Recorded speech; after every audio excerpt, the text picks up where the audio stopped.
All right, so good morning, everyone, for our AP Government class. I just wanted to upload a quick video as we go into day two. So I posted a couple things for you.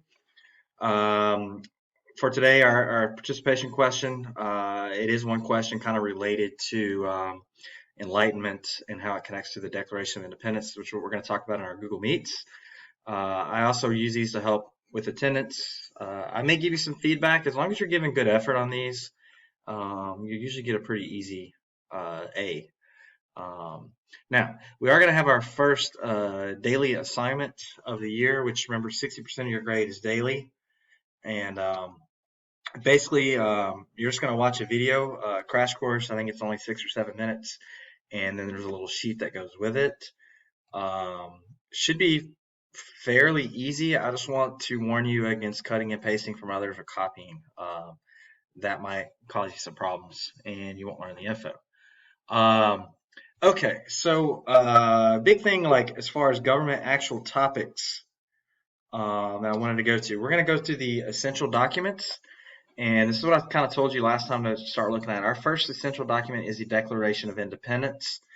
And over here, we're going to talk about what does it mean. And it's going to talk about these Enlightenment ideas and what's called the laws of nature.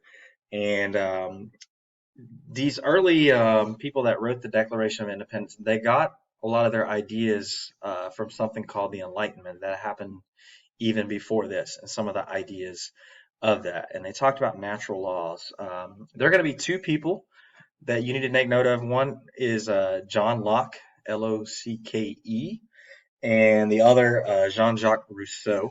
And they had some ideas that impacted the Americans. Part of what they would say, laws of nature, the government, those in power, should treat those who they rule fair and with respect. And if the people are not treated with respect and not given rights, then it's up to them to rise up. And we still see this even today. And some people are taking these events in 2020. Hey, it's even said from the very beginning, if you're being discriminated against or not being treated good, it's up to you to rise up.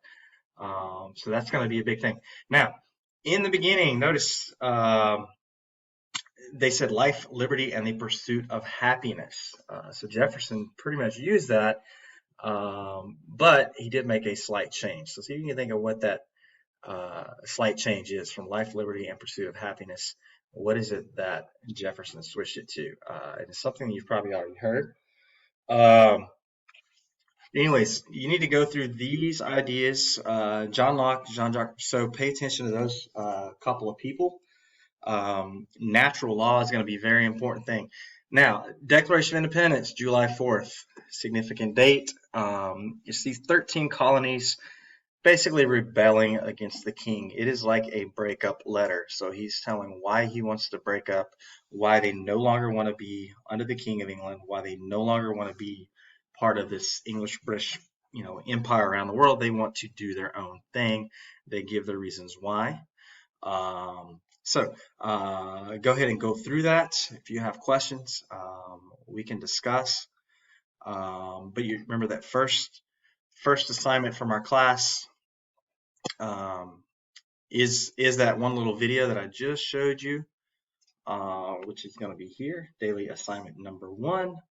And then our little participation question is that one other thing I'm going to talk about in our Google Meets is marching to the polls.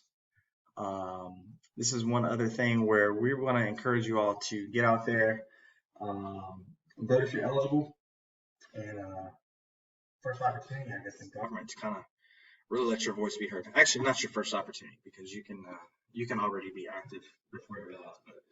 But first opportunity to vote for many of you, and I hope you take advantage. Okay, so that's just our recording now. For now, it's short. Just to give you a heads up on some things. Thank you.